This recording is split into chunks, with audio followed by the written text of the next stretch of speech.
Nikky Yvonne Whitehead was born on April 18, 1975. Nikky, as she was known, didn't have a very good childhood. Her mother, Linda, did time for drug possession.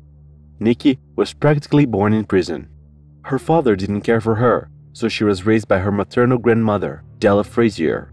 Della set no limits for Nikky. She could go out whenever she wanted with no time to come back, and she used to get involved with all kinds of people. When she was 17, Nikky became pregnant with the twins, Jasmiyah and Tasmiyah. Jas and Tess, as the girls were called, were also raised by Della Frazier, Nikky's grandmother, who again put no limits on the girls, and they grew up doing whatever they wanted. The girls' father didn't care about them either. As far as we know, he married another woman and moved to Canada. In the year 2000, when Nikky was 25 and the twins were 7, she met a man named Robert Head, a 55-year-old truck driver. Shortly thereafter, Nikky and the girls moved in with Robert in Conyers, Georgia, a small town with an estimated population of 16,000. There, Nikky enrolled the twins in ballet and music lessons. She wanted to ensure that her daughters had a good education and developed skills in various areas. Jess and Tess were also Girl Scouts, great students at school, and inseparable. In 2007, when the twins were 13 years old, Nikky asked for custody of the girls that until then belonged to her grandmother, Della Frazier. Problems started when the girls entered high school.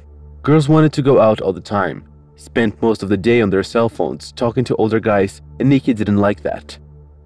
Nikky, unlike her grandmother, was trying to give the girls a stricter upbringing. They had to attend school correctly, do their homework, help around the house, among other things. And when Jess and Tess didn't play by the rules, Nikky would take their cell phones or wouldn't let them hang out with their friends. Linda, Nikky's mother, says her daughter wanted to give the girls a better life, setting boundaries she didn't have and giving them good education so they could become good people. One day, Nikky had to call the police as Jess had left in the middle of the night to meet her boyfriend. When Nikky called the girls' attention for staying out late, they became furious and even attacked her physically. After another outbreak of the twins, Nikky had to call the police once more. Police officer Myra Scruggs was the one who attended the incident. According to her, Nikky was afraid of her own daughters. The conflicts between Nikky and her daughters were getting out of hand. Jess and Tess were very aggressive when they wanted to go out and Nikky wouldn't let them. They told police officer Myra that they wanted to go back to live with their great-grandmother, Della Frazier, where they didn't have so much rules to follow. Officer Myra talked to them for a while and then left the house. Before she even left, she heard screams coming from the house. When she came back to see what it was, she saw Nikky running in panic, saying that as soon as she left, the two together attacked her with bites and scratches. Officer Myra ran to talk to the twins again, but the girls told her a completely different story. They said that as soon as she left, it was her mother who attacked them and started biting them, but the police officer saw clearly that the mother was the one who was attacked, as she had scratches and bites on her arms, necks, and back. Jess and Tess were taken into custody and forced to undergo psychological follow-up. The twins didn't like it at all. They hated being with their mother. According to Della Frazier, Nikky's grandmother and the girl's great-grandmother, Nikky was a very absent mother. Jess and Tess thought their mother was a hypocrite for trying to control them, as Nikky did whatever she wanted when she was young, so the twins wanted to do the same. Nikky's absence when the girls were little made them not trust their mother, and they didn't think it was fair to be punished by her. This created an atmosphere of resentment at home, which worsened to the point where the twins teamed against their mother. The girls moved back with their great-grandmother for a while, but on January 5, 2010, Nikky regained custody. The twins didn't like the decision, but the court ordered them and their mother to live together for a period of 2 weeks. On January 13, 2010, Sheriff Al Arvin was doing a routine late afternoon patrol. He was passing Nikky's house when Jess and Tess ran towards him in panic, saying that someone had taken their mother's life. Detective Ken Swift was called to the scene. According to him, it was possible to smell the blood from the front door. He said he had never seen so much blood in his life, and the scene looked like the House of Horrors. Immediately, Jess and Tess were taken to the police station.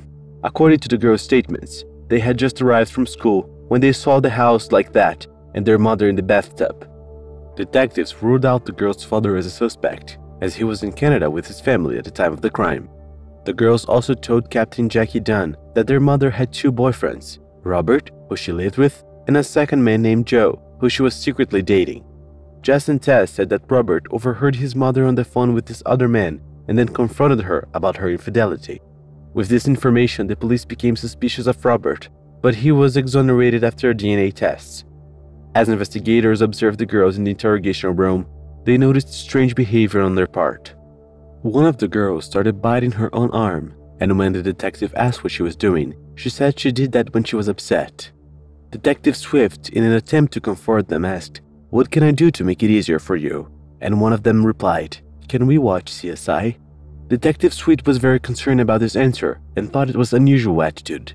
The girls also showed a lack of empathy when talking about their mother. When detectives asked what she was like, they always responded with insults.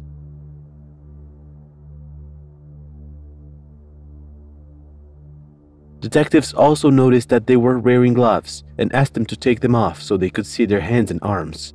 Jess and Tess took off their gloves and their hands were full of cuts. According to them, they were cuts caused by their mother because of the fight they had.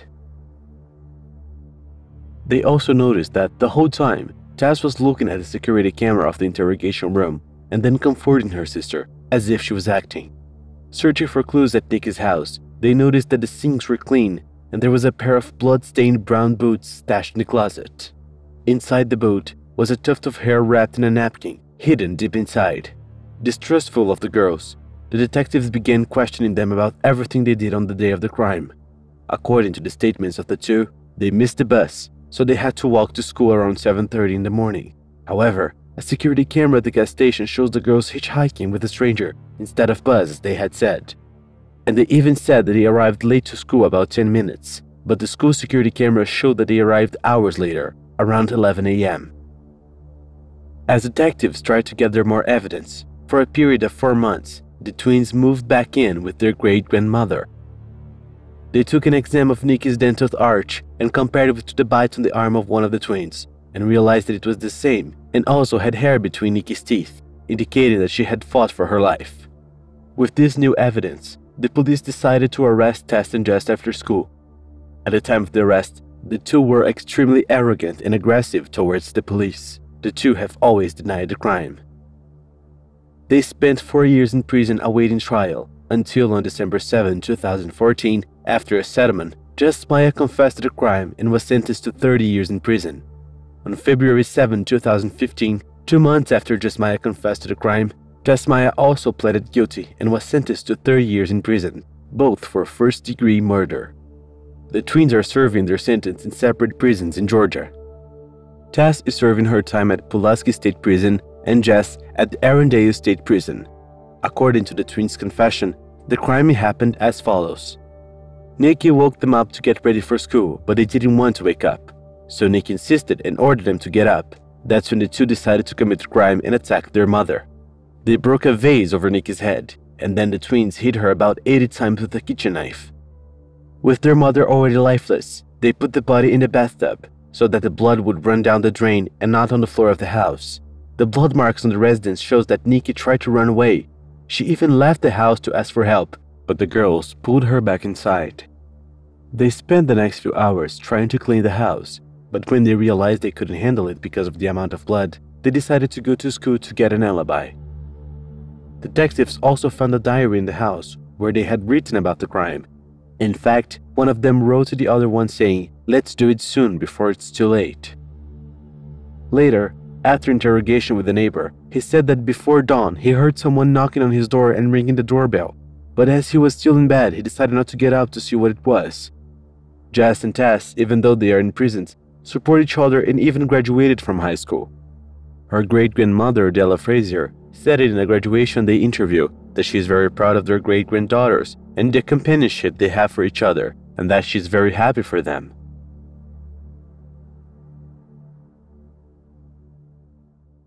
Well folks, that's it. Thank you so much for watching till the end, best wishes, and I see you next time.